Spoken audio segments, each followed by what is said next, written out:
Yan, good morning mga tol. Magluluto tayo ngayong umaga ng adobong kangkong na may tokwa at baboy. Yan po ang ating baboy. Ginigisa na natin yan. Ang ating tokwa. O, yan, topo yan. Yan. Yan po ang ating nahiwa na. Yan po. Yan. Yan po yan natin na syempre yan sinasabi natin kangkong. Yan ang ating kangkong mga tol. Yan.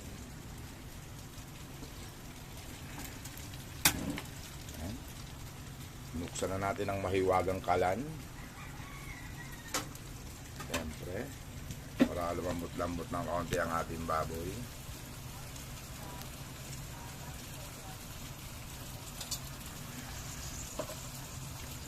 Ilagay na natin dyan ang ating yan. Hinawan lang natin yung gitna, no? Dyan na natin ilagay yung bawang, sibuyas.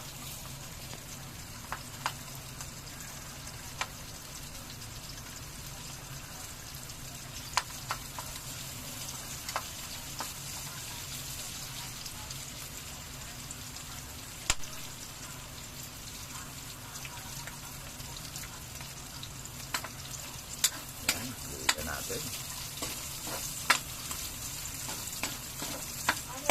Bali, botohan eh. Lahat ng batch pwede magpasa ng design. Tapos, nabawa, kunyari, Marian, tapos papasa mo yung design mo, tapos magkano.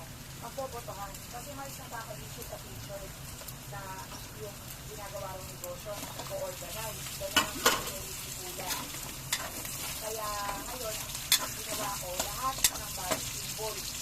Lahat pwede sumali. So, sa t-shirt, magpapasa ko ng design, magkano, at sino yung supplier, tapos botohan po.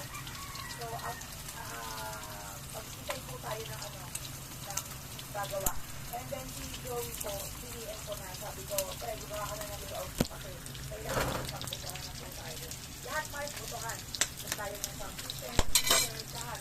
Kung ibibigay sa atin ng sisyo lang catering, kasi catering ang iliwin na namin pinili yun.